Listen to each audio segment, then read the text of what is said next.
the ICVR HD, the next revolution in high-definition surveillance. During today's webinar, we're going to be reviewing VideoIQ's latest product, the ICVR HD, VideoIQ's fully integrated high-definition surveillance system.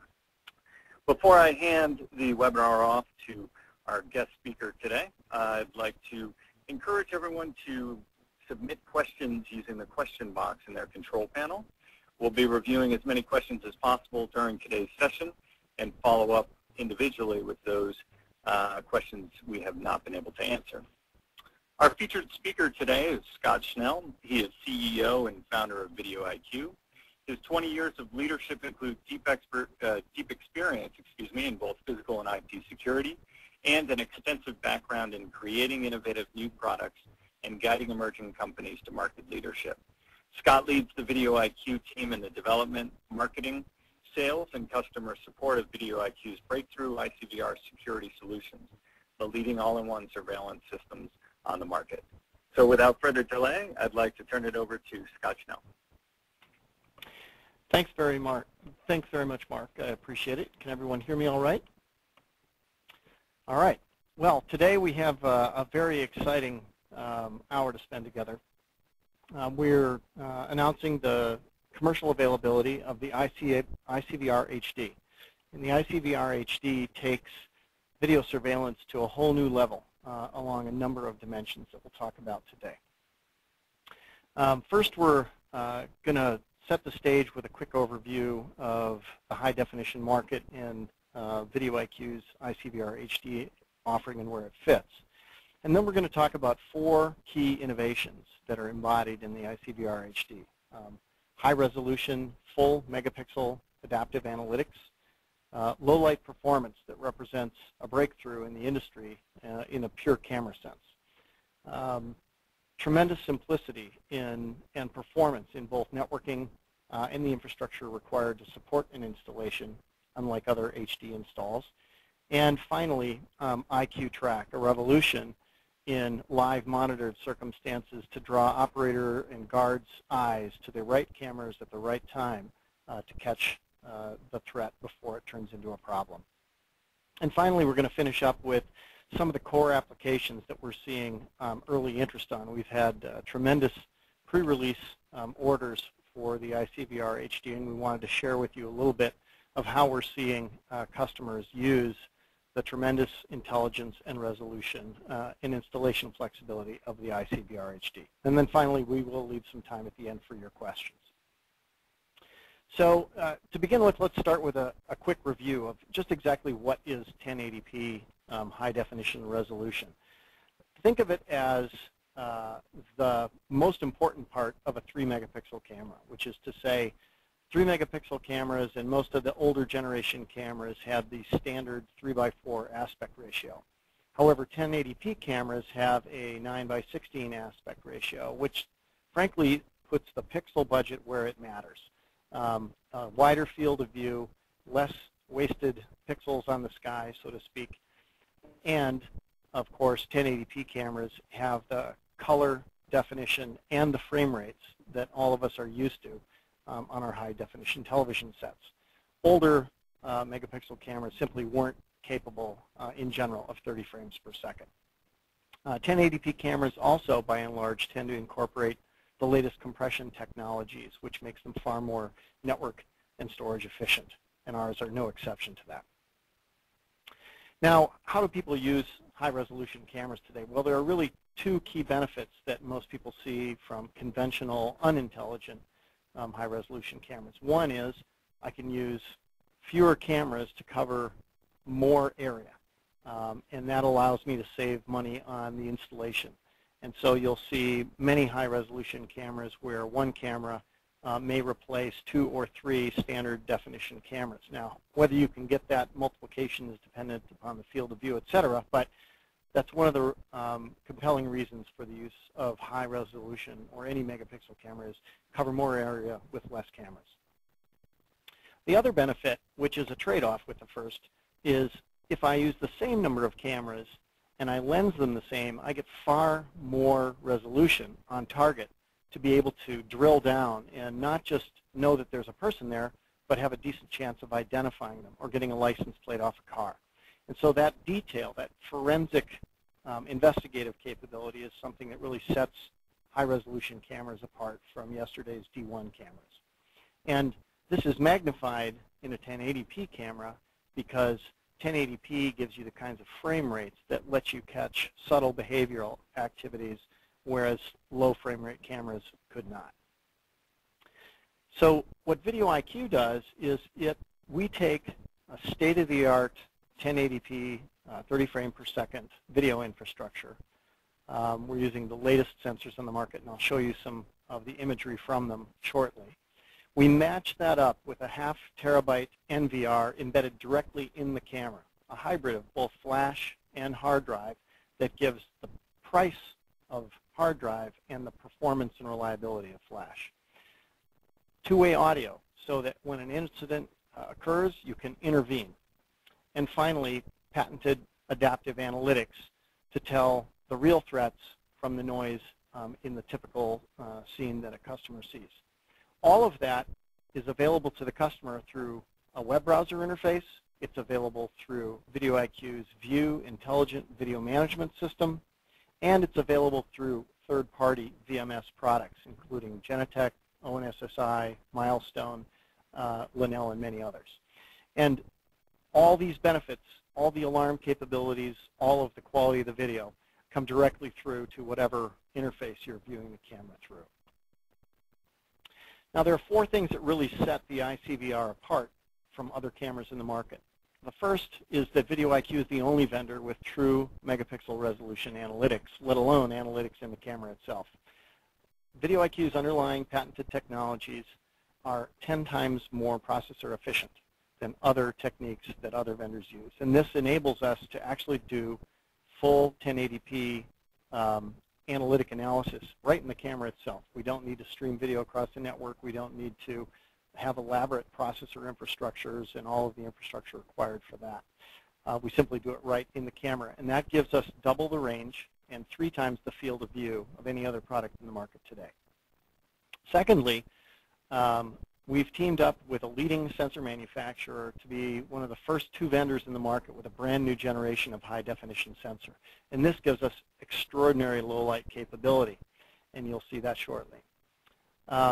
Thirdly, because the NVR is in the camera, you have no bandwidth consumption during normal video capture and recording. And since that's the majority of the use of cameras, they're simply recording what's going on in the field of view, and there are no threatening circumstances present.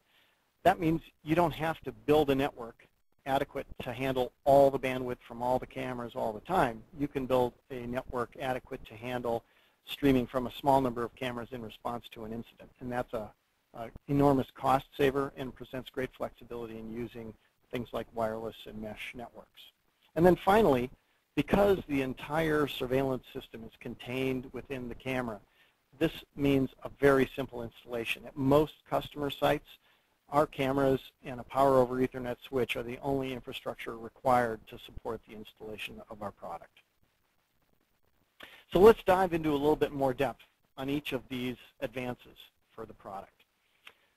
So if you look at analytics from a conventional camera on the upper right-hand side, you'll see that the range, generally speaking, will make it to the other side of the street. You'll have very little detail in the far field. If you lens that camera long to get greater range, you lose your field of view. Well, a high-definition camera, a high-definition ICVR, gives you the best of both worlds. The ability to identify and track targets not just in the foreground on the road, but on the plaza behind it and in the river behind that, and occasionally even on the highway that's a half-mile distant where you'll see a large truck go by. VideoIQ's analytics in our high-definition camera have 8 times more resolution to work with and therefore are much smarter than anything that has come before.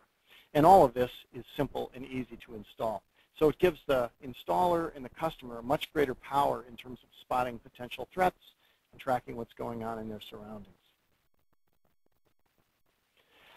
Now, the reason why these are so easily applied to both commercial and critical infrastructure environments is that VideoIQ's analytics, including the analytics in our high-definition camera, stand out from the rest of the market in 2 critical criteria. One is that our analytics are 100% self-calibrating. You literally plug our camera in, focus and aim the lens, and by the time you're done climbing down the ladder, the camera has self-calibrated and has learned its field of view and will be accurately detecting people and vehicle in the field of view. From that point forward, literally everything can be done remotely, from defining the rules that you want the camera to look for particular types of targets, look for people in this portion of the field of view, look for vehicles in that portion of the field of view, measure dwell times, measure direction of travel, count the number of people in particular areas. All of that is built right into the camera itself and comes fully licensed with every VideoIQ camera, including the new ICVR HD. It also means that the camera gets smarter and smarter the longer it looks at its field of view. It changes its calibration based upon trees dropping their leaves, upon new items coming into the environment that becomes stationary. So it is an adaptive system that gets better and better and better over time, unlike most analytic systems which are at their best the day they're installed and slowly but surely degrade thereafter. Second thing is that VideoIQ's products are well known throughout the industry for an extraordinarily low false alarm rate. And this is because VideoIQ does not rely on pixels or lighting changes as a means of detection. We actually look for human beings and for vehicles like boats, trucks, and cars. And our systems come equipped from the factory with foreknowledge of what those objects look like, what their shapes are, what their motion is like, what typical types of gestures they use. And this means that we can very quickly tell the difference between a person and a similar-sized animal in the field of view. This has made us the system of choice for remotely monitored sites, because in order for a remotely monitored site to have low cost, it needs to have low false alarms, and we are extraordinarily good in that respect. So let's turn now to the low light performance of the VideoIQ ICVR analytics. First of all, a warning. I think John Hanovich did a really fine job in his examination of megapixel cameras, wherein he surfaced a number of the tricks that manufacturers play. I was recently in an integrator, and they were crowing about a new several megapixel camera that was coming out from a particular manufacturer. And they said, look at how fantastic this view of my parking lot is. And all of a sudden I noticed this sort of vague, blurry thing in the street, and in fact a car had gone by. And unbeknownst to us, when I looked at the camera through the VMS product that this integrator was using, the camera had binned itself down from, I think it was a 5 megapixel camera to about 1 megapixel. And it had dropped its frame rate to such a low level that you literally couldn't see anything in motion in the field of view. Now, those sorts of techniques are excellent if you want to get a beautiful static picture, something you might hang on your wall. But they're not terribly useful if you're really trying to figure out what's going on in the field of view.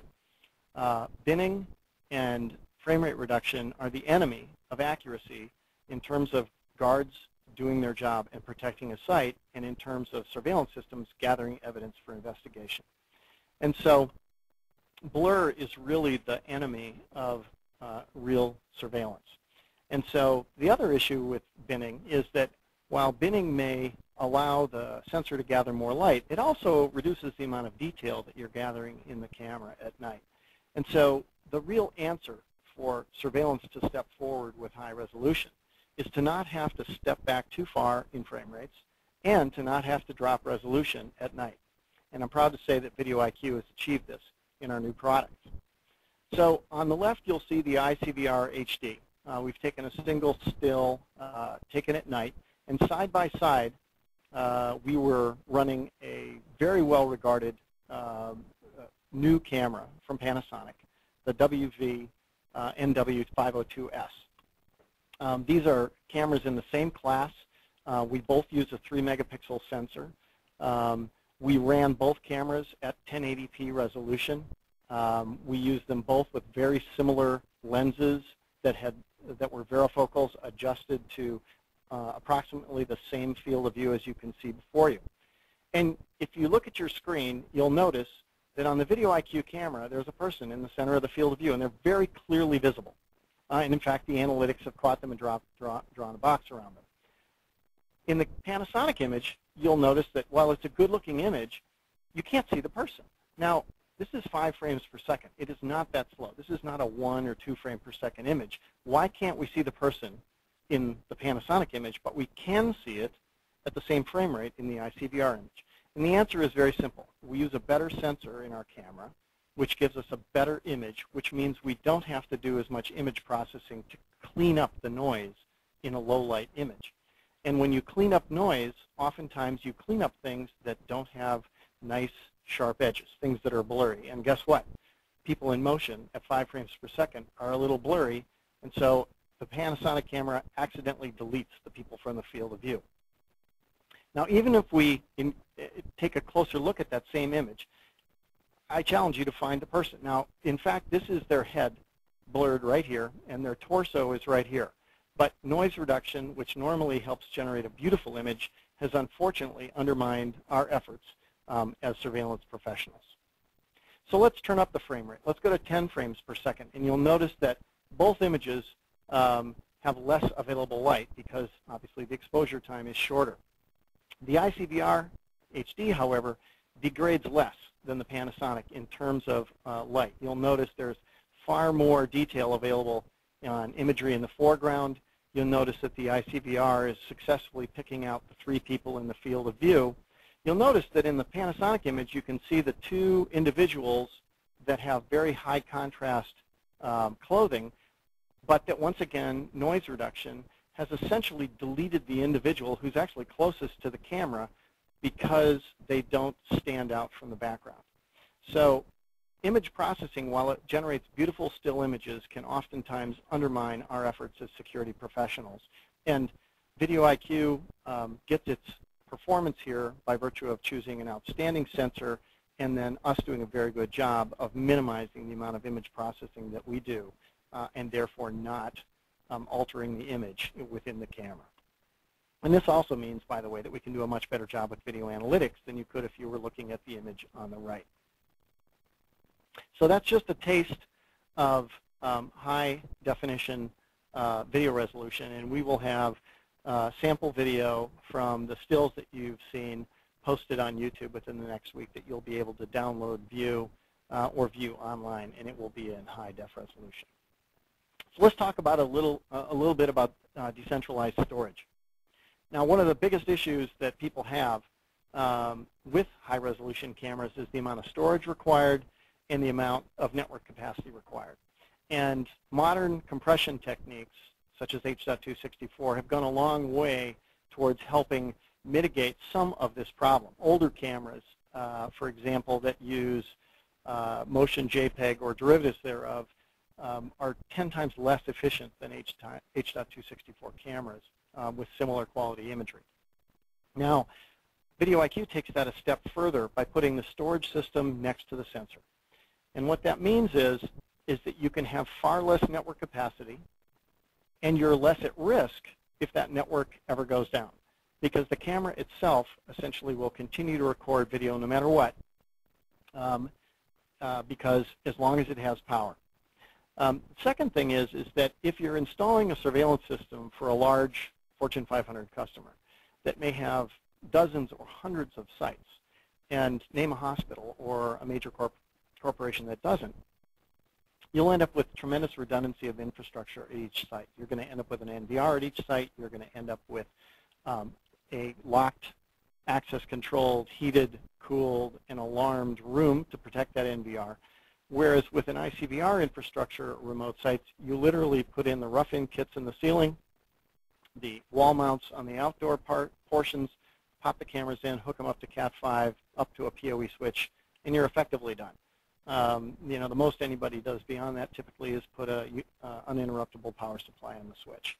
So this is a very lightweight way to put a lot of cameras in a widely distributed infrastructure in site.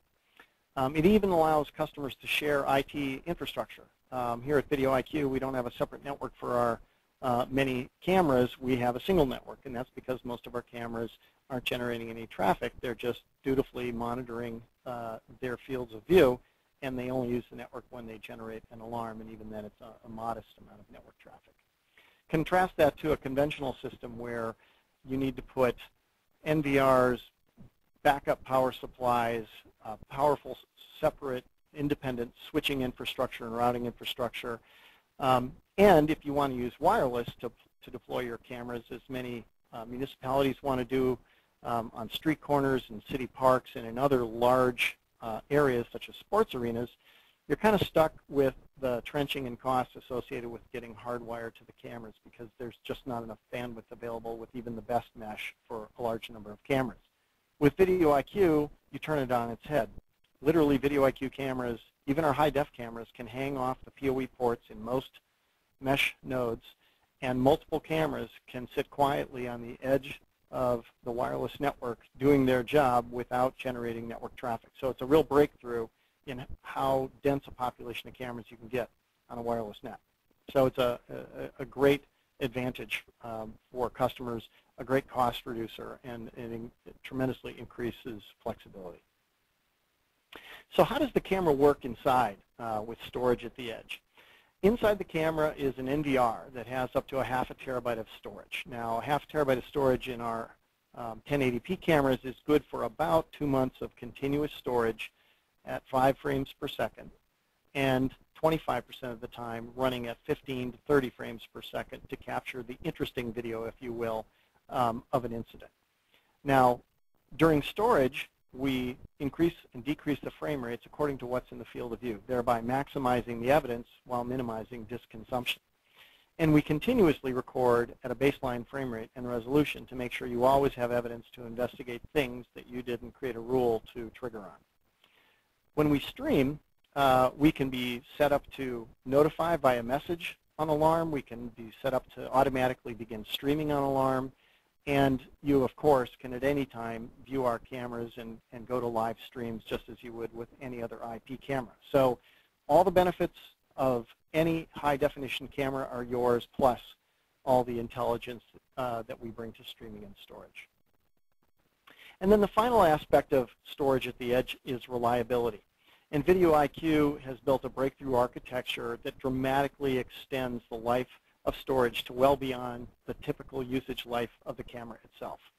And we do this by using a unique combination of what's called NAND flash, which is the industrial grade of flash memory, not the consumer flash that wears out quickly, and state-of-the-art shock-mounted notebook hard drives. And this allows us to have the cost of hard drive-based storage and the performance and reliability of solid-state-based storage. Essentially, the first layer of storage in every camera that we make is flash, and the second layer of storage is the hard drive. And as a result, we're able to keep the hard drives off for a substantial amount of the operating cycle, and that means that the hard drives last longer.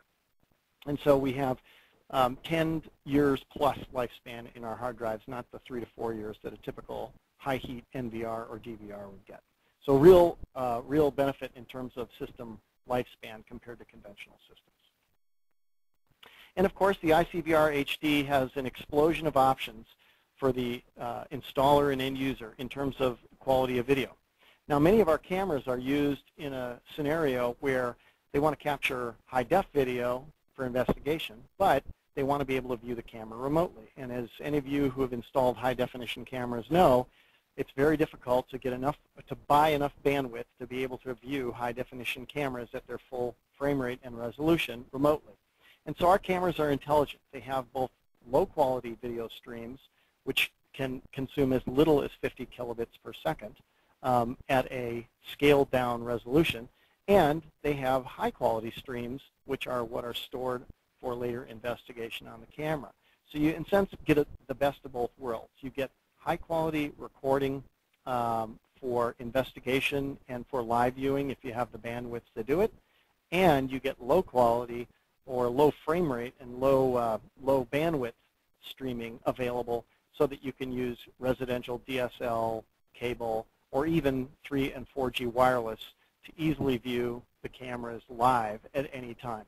And because we're using high-definition optics, high-definition sensors, and high-definition compression pipelines, even the low-quality imagery is dramatically better than any D1 camera you've ever seen.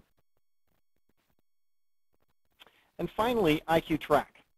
Because our cameras know what's going on in the field of view and are aware of their surroundings, they can guide the operator who's viewing cameras live in a control room on a video wall to actually look at the cameras that matter.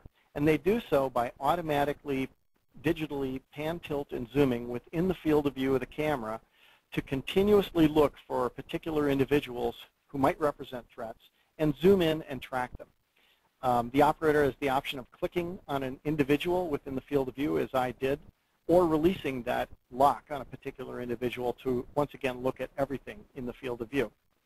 This automatic essentially cropping and zooming in on the field of view really helps the operator look at what matters and never miss a potential threat, even in a multi-hundred camera system.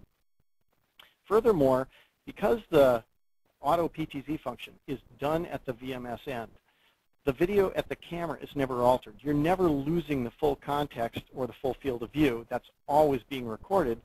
And if you have multiple operators using different VMSs logged into the same camera, one can be looking at the full field of view, another one can be auto PTZing on people, and a third person could be auto PTZing on an individual truck in the full frame of view. And none of that would alter what the camera is recording. So it's a tremendously flexible capability. So the ICVR HD joins our family of outdoor and indoor dome camera products, our traditional box camera, and our encoder meant to upgrade existing analog cameras as well as work with PTZ and specialty thermal cameras. All of them are integrated under the umbrella of the VideoIQ VMS, and all of them work with third-party VMS products. So it's a tremendously broad product line to allow customers to meet the particular needs that they have. All of our cameras are supported by our remote guarding partners. As I said earlier, many, in fact, the majority of VideoIQ cameras are actually monitored remotely.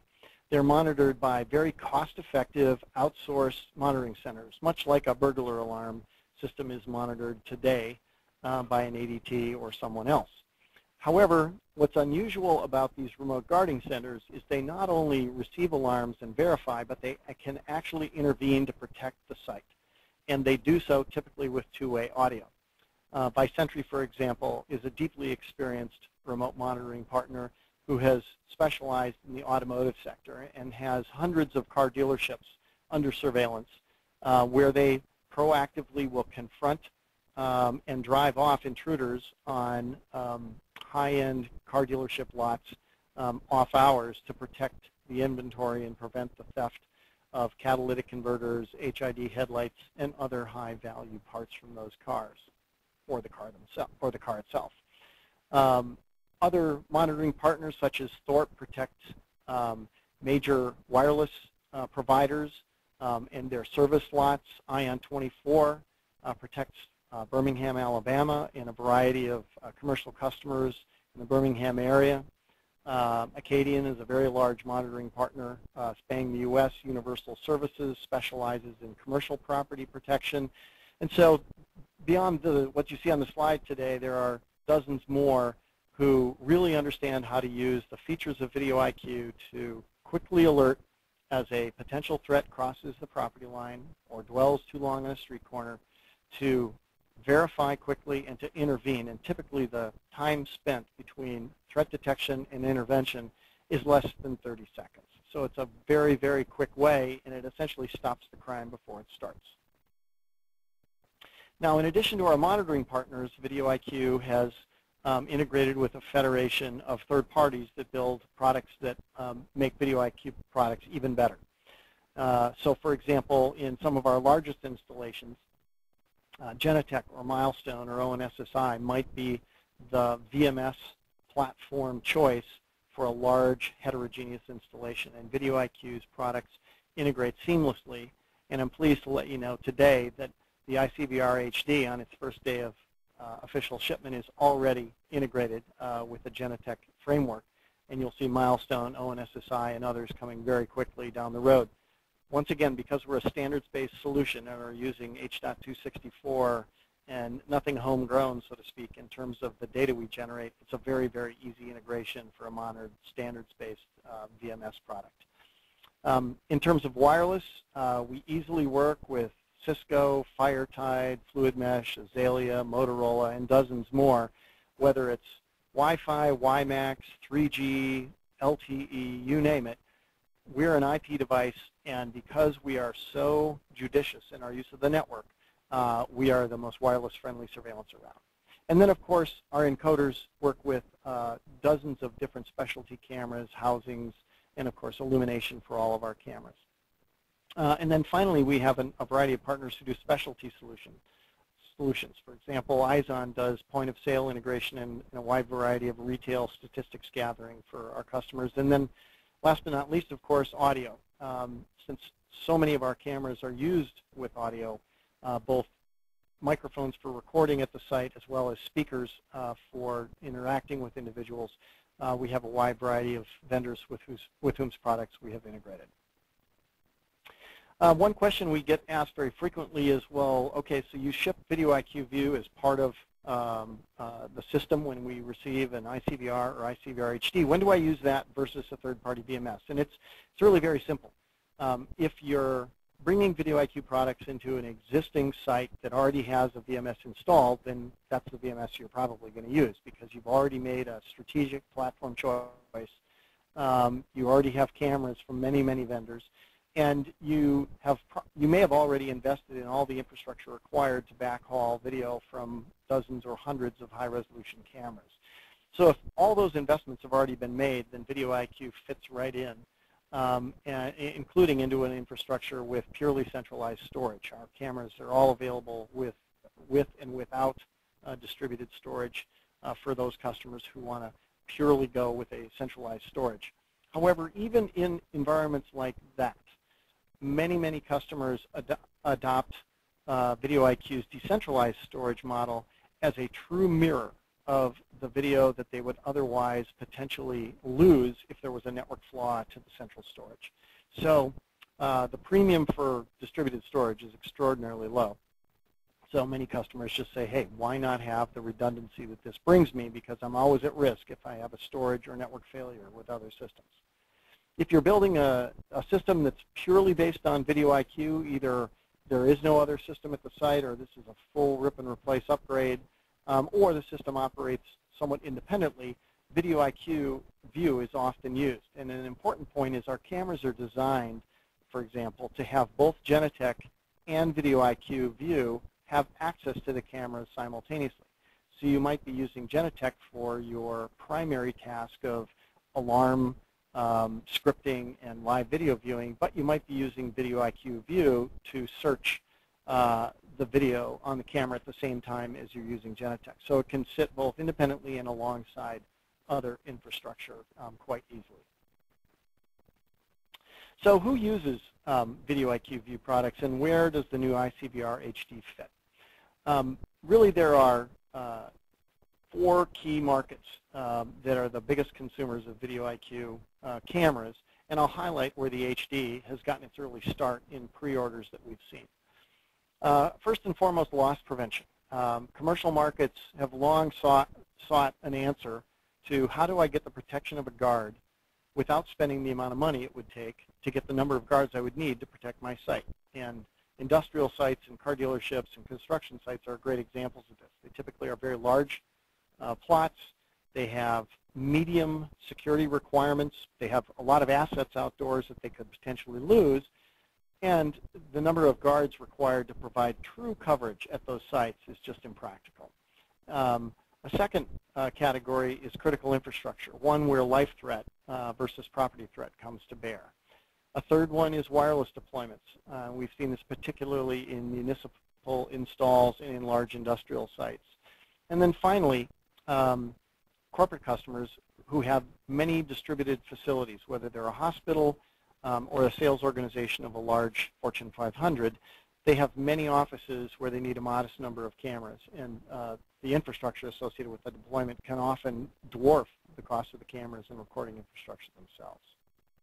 And so the benefits that we bring with our new high-def cameras to these markets are, first and foremost, superior accuracy of analytics. Our increased range, our ability to deal with tough weather, low light, and a wide variety of sort of environmental disturbance makes us the solution of choice because we don't cry wolf.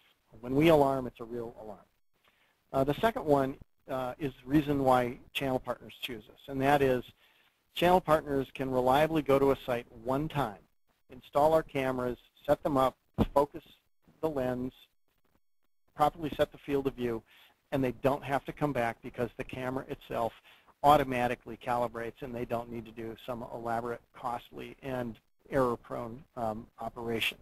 And then finally, the HD camera doubles the range and triples the field of view. So suddenly your world view from a camera is increased dramatically, and that gives you much greater ability to protect the sites you're trying to protect. And of course, all the cameras have the ability to enable remote guarding through the ability to communicate and deliver video over very low bandwidth connections and to intervene via two-way audio instantaneously.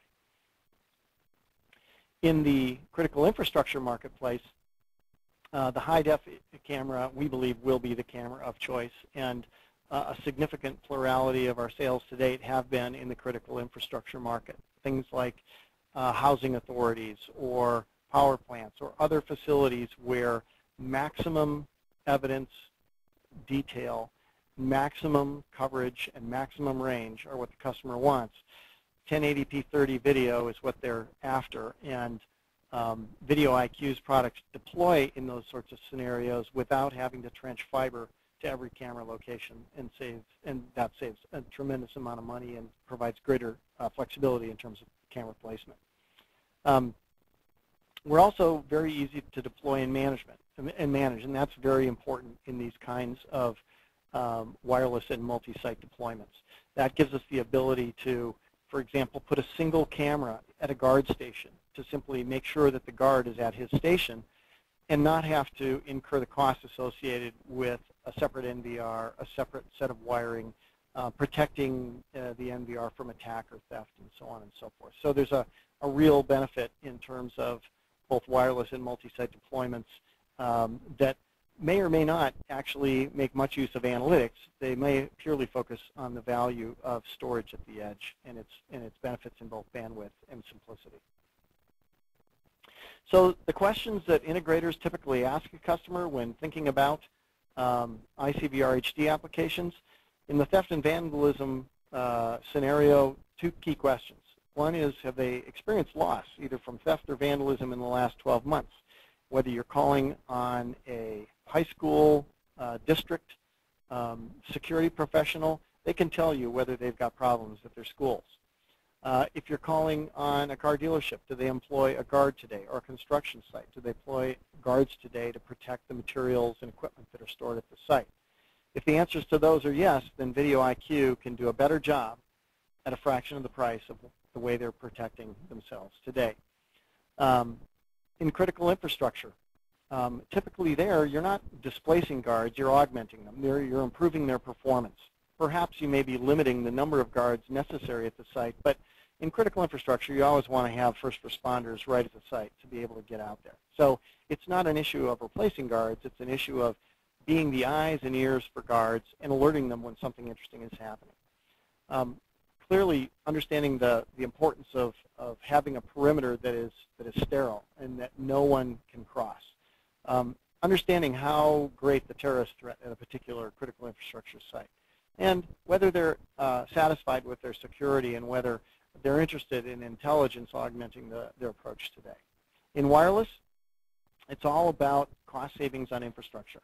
It's about, do you already have a pre-existing fiber optic infrastructure that goes to the sites where you want to put cameras? If they don't, you can save the customer an enormous amount of money, oftentimes, many times the cost of the camera at that location, by using a wireless interconnect, and VideoIQ delivers you state-of-the-art performance, no reduction in video quality, yet the ability to use wireless. And then finally, in multi-site deployments, it's really an issue of how many sites and how many cameras. One of our early adopters of our recently released dome camera, standard resolution dome camera, is a hospital organization with more than 800 sites. And they see a real benefit to not having to put recording infrastructure that's independent of the cameras at every single site. Healthcare has decentralized in the last 10 years. MRIs are in strip malls. Emergency care is conveniently located around the corner. You don't go to the big monolithic hospital for anything anymore. But with that decentralization comes the need to protect the sites, the equipment, the drugs, and the personnel who work there. And so distributed sites, whether it's hospitals, retail, restaurant chains, or Fortune 500 sales offices, are all excellent candidates for using VideoIQ's technology. And our high-definition cameras give them that much more resolution to surveil the cash register at the chain restaurant site to determine whether the proper change was being made by their employees. And so, in summary, the benefits of the ICVR HD start with the benefits of high-definition video, which is to say greater range, greater detail, and the ability to cover more area per camera than you can do with standard resolution cameras. However, VideoIQ addresses the two chief criticisms of high-resolution cameras, the first being poor low-light performance. And VideoIQ's HD cameras perform at levels that are very comparable to today's D1 cameras. And so you no longer have to sacrifice or bin or go to low frame rates at night to get great quality surveillance, and you get the same analytic performance at night as you would during the day. We've also addressed the bandwidth problem. Simply put, if you want to put 20 high-definition cameras at the far end of the airport runway, and the only practical way to do it is with a point-to-point wireless connection, we can easily do that and use no bandwidth, and therefore allow you to have a high security posture without a high capital cost to put the system in. And finally, because the system is all-in-one, it deploys in a fraction of the time of a conventional system with much reduced disturbance of the site to put in the system. So you can learn a lot more about our products through a variety of mechanisms. First of all, we have several video demonstrations of both our IQ Track and our megapixel analytic technology available on YouTube today. You'll see us posting both low light and daylight imagery from our cameras up there using our H.264 compressor, so you'll be able to see what the actual video quality you'll get out of the cameras will look like. And in our resource center at our website, we have data sheets that will go into painful detail on every aspect of the camera's operation.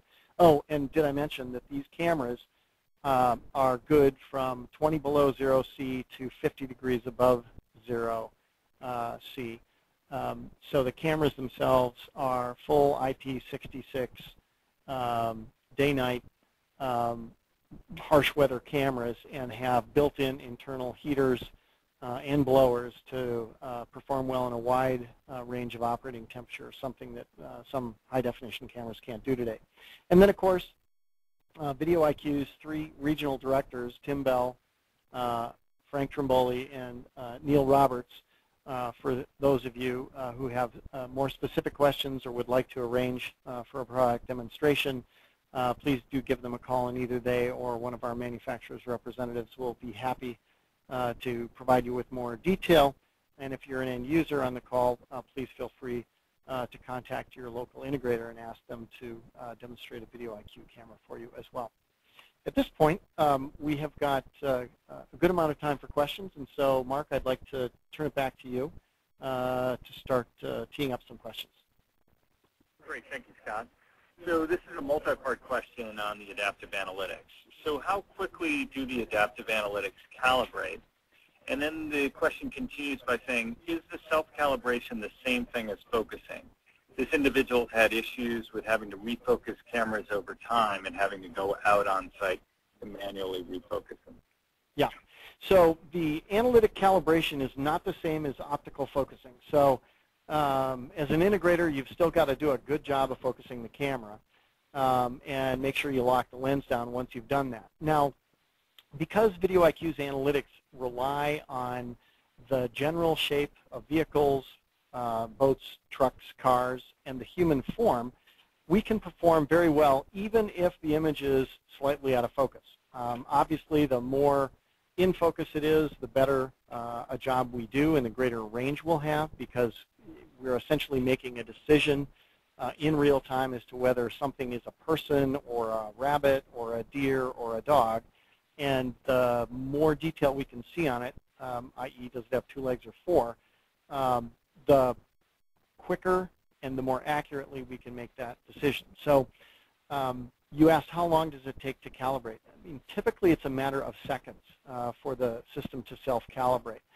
If you take an ICVR camera and you plug it in, the moment it begins streaming video or making video available, you may see it flash a few times. You'll see some boxes appear at various points in the field of view, and that's the camera's intelligence essentially assessing, looking around in the field of view to see if it sees any people or vehicles. And when it sees people, the reason it doesn't need to be calibrated is that it knows that a person has 2 arms, 2 legs, walks upright, and has a certain type of ambulatory motion. And as a result of that, we don't need to know what size they ought to be in order to be able to accurately detect them.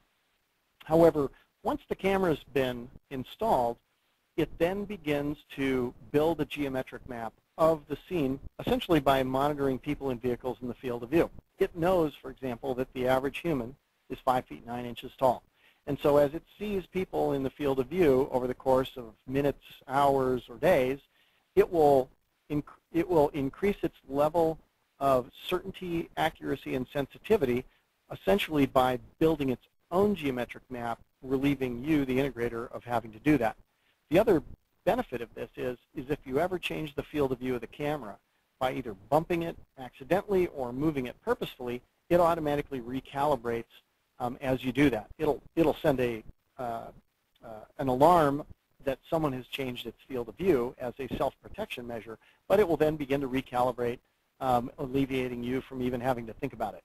So focusing, choosing the field of view, using the varifocal aspect of the lens to determine how long or short a field of view you want to have, and accurately focusing the lens is still the job of the integrator, just as it's always been.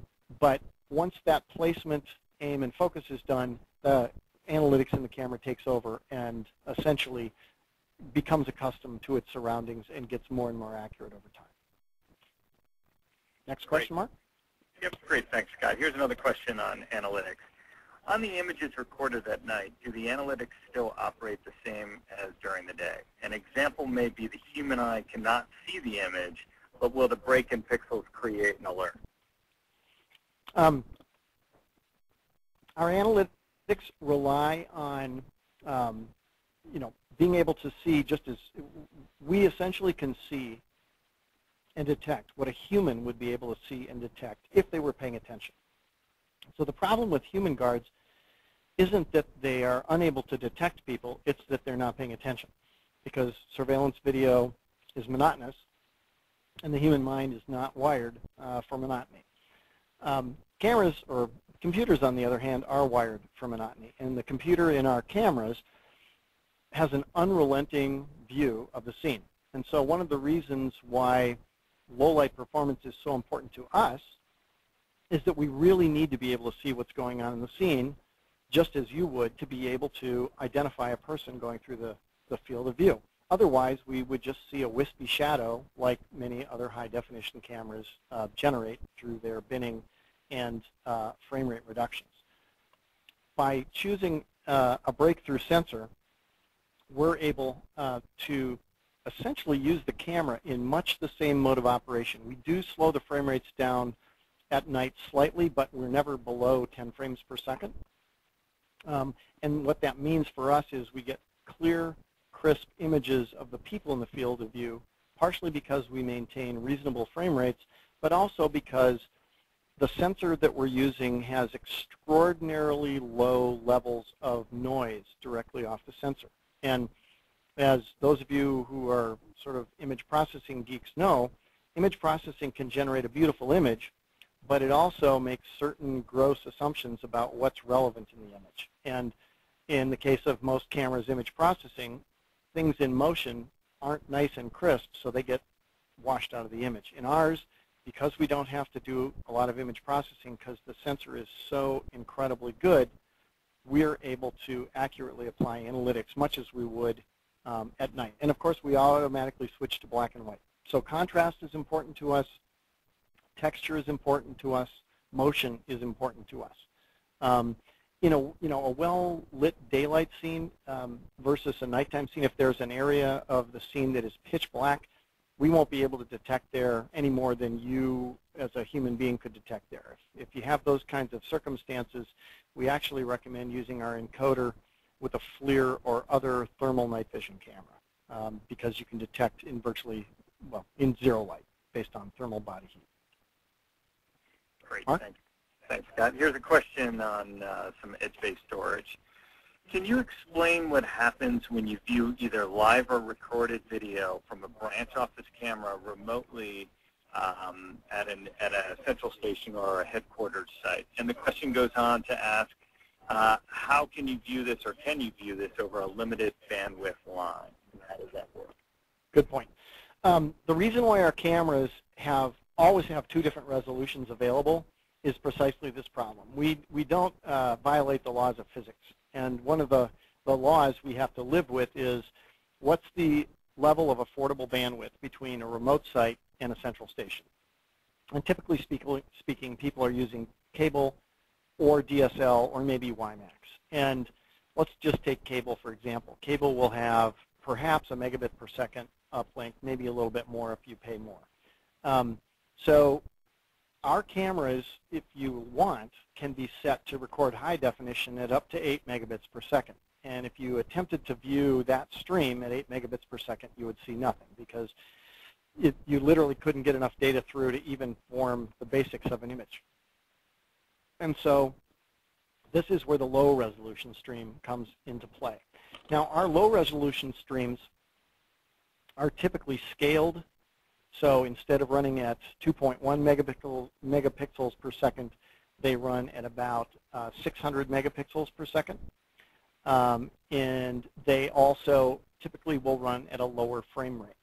And however, because for those of you who are my age in the crowd, if you remember those great old all-glass Canon lenses that you used to put on the front of box cameras, if you put one of those on the front of a D1 camera today, they make the camera look a lot like a megapixel camera because they've just got such incredible resolving power. Well, the same thing is true in our cameras when viewed remotely. Because we have such a high-quality optical, sensor, and digital chain in the camera, the low-quality, quote-unquote, low bandwidth video that we make available from the camera actually looks spectacularly good at a remote site, even at as low as 100 kilobits per second. In many cases, our lowest quality video looks better than most IP cameras' best quality video at a D1 resolution. So the remote site is typically in a live viewing circumstance working with the low bandwidth stream coming off the camera, while the high bandwidth stream is the one that's being used for remote recording. Now, let's say you wanted to review, let's say there was an incident at the site, and you really wanted to view the true high-quality video that is resident in the camera. In that case, what you do is you essentially do a file transfer of that video, and our software provides for that as a very, very simple feature. You export video from the camera, you bring it to your local workstation, and you review it there. Now, you're obviously not reviewing it in real time, so it's an investigative tool. But the combination of being able to view super high quality but low bandwidth video, as well as download and view the full high definition video after the fact, delivers a set of benefits in terms of investigative and live monitoring that really haven't ever been available before.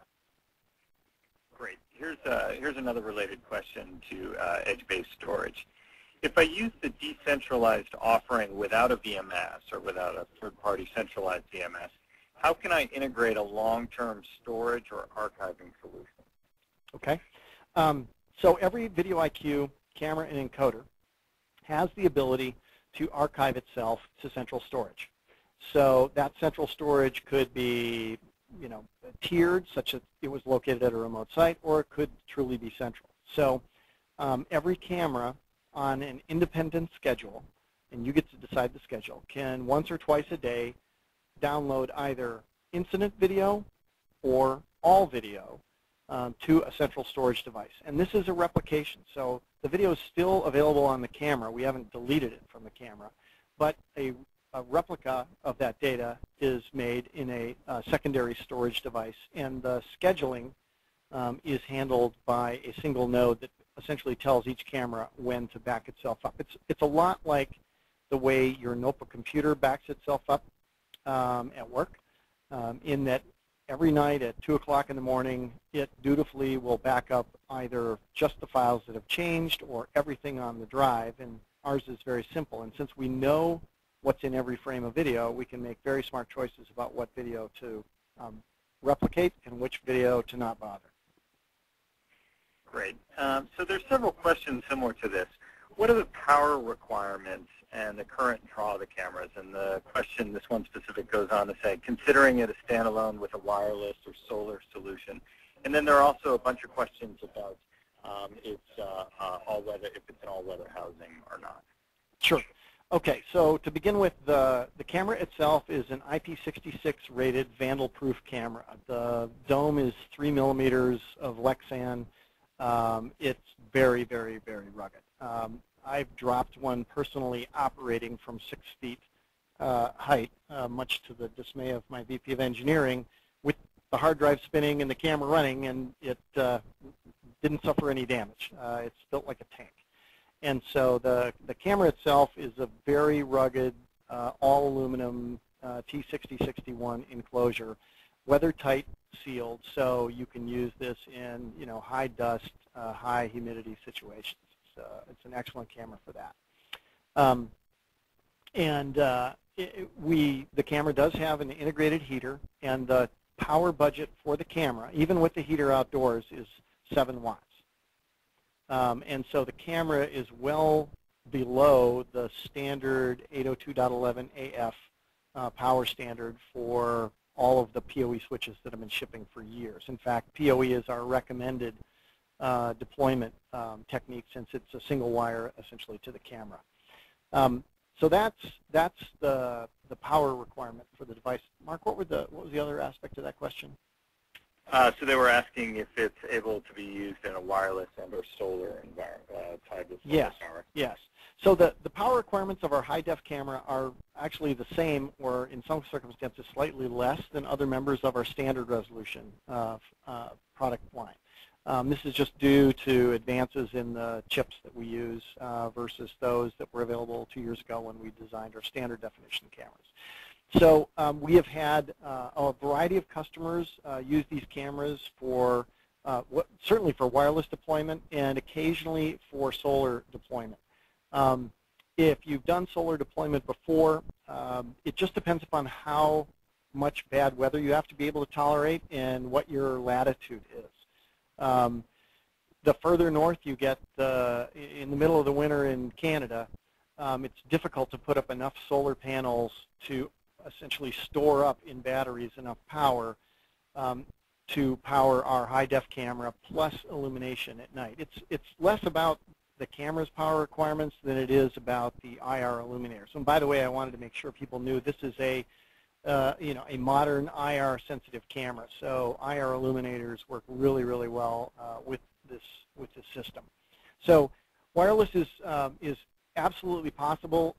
However, the further north you get, the more battery and the more solar panels you need to be able to collect. But we've certainly seen people put together very modest sort of car battery plus $300 worth of solar panels and have a remote system that works very, very well for them. Great. We've got an awful lot of questions still here, and I would encourage people to continue to submit questions. We'll ask one or two more until we get to the top of the hour. So here's a question. I believe it's about self-calibrating analytics. The ease of use for installation seems self-explanatory, but how much time does it take an average installer to set up perimeter analytics, and how many times do I need to go back to the analytics setup to make it work properly? It's a great question. So the typical, the camera has, the ability to host dozens of rules simultaneously that can be doing everything from direction of travel to people counting to, monitored art object surveillance and so on and so forth. But the most commonly used analytic rule in the camera is what's called a region of interest, which is I use my mouse remotely using the View software to create a rectangle or a polygon that mimics a piece of carpet in the field of view of the camera. And that region of interest, typically speaking, will have either no dwell time or some minimum dwell time associated with it. And usually that piece of carpet is created to represent, the edges of it are created to represent either a property line or a roadway or a sidewalk or some other area that I'm trying to monitor. Could be an area around a street corner in a municipality. Creating that rectangle takes about 20 or 30 seconds once you've done it once. And it is literally click a button, it drops a new rectangle in, you grab the corners just like you would drag and drop things within PowerPoint, and you drag the corners, and there are handles on the polygon. You can create many more sides. You can go crazy if you want to, but most integrators spend about 5 minutes per camera to set up the rules, and I would say most cameras have no more than 2 rules active, because the vast majority of cameras are used to detect trespass or people stepping into a region of interest with their mouse. Now, one of the things that make our system very simple is that we actually calculate where the person's feet are. And so we alarm when the person's feet touch the virtual carpet that we have created. And what that means is that if you've created a piece of carpet that's sort of midway out in the field of view of the camera, if a person walks through the field of view in the foreground and their head essentially occludes that region of interest, you won't get a false alarm because the camera knows that their feet aren't on the carpet. And this is kind of a subtle point, but it's an incredibly important one when it comes to ease of use, because otherwise you get false alarms like crazy if a bird flew past or whatever the case was. So that process of creating the field of view, telling the system, are you looking for people or vehicles or both, what time of day or night do you want the alarm to be active versus inactive, and do you want to apply the same rule to 10 cameras or 1 camera. That process takes about 5 minutes at most per rule. Great. We've got time for just one more question. So can the end user monitor the analytics themselves? So in other words, rather than necessarily using a remote guarding partner, can the end customer receive alarms? And the situation that this attendee describes is the current customer has daytime vandalism during business hours and would like to be notified if someone steps into the field of view of a camera or a particular behavior. Sure. Actually, that's a very important point. VidIQ systems are designed to be either self-monitored, say in a individual proprietor of a small business, and we do that because each of our cameras can email an alarm to any email recipient, whether it's your iPhone, your BlackBerry, or whatever else, and embedded in that email is our 2 URLs, one that takes you live to the camera for a live view, and another one that downloads the alarm clip containing the information about what it was in the field of view that triggered the alarm. So the exact scenario you just described, Mark, would be covered by that particular case. On PDAs, typically you're using email as your notification mechanism. On the PC, you have a choice of using a browser, an email to be notified, and a browser to view video and view alarm events. Or you can use the included VidIQ VMS client, but obviously the VMS client is more oriented towards folks who are stationary and have a computer set up for continuous monitoring. And then beyond self-monitoring, there's the outsourced third-party monitoring, and I would say the majority of cameras we see out there are monitored professionally by these remote monitoring companies because, one, they're very affordable, typically a tenth of the cost of having a guard at the site, and two, most people who self-monitor, if they actually do have a fairly active site, you know, when trespassers come on the lot at 2 o'clock in the morning, after a while, it gets to be easier to just have somebody take care of that on your behalf who's a professional, for the same reasons that you and I probably have somebody monitoring our home burglar alarm system as well. And then finally, of course, the view itself and the integration of the cameras with platforms like Genetec and others are the perfect match for on-site monitored critical infrastructure sites. And in fact, VideoIQ's largest installations fall into the critical infrastructure category, some of whom use VideoIQ View as the mechanism for monitoring, some of whom use third-party VMS as the mechanism for monitoring, and it's really equally functional both ways. Great, thank you, Scott. Thanks for taking time out of your day and spending it with all of us on the phone and webinar today. And thank you all for attending today's webinar. We will be posting a manned version of the webinar so that you can review the content once again. We know everyone's time is valuable, and thanks for taking time out of your day as well.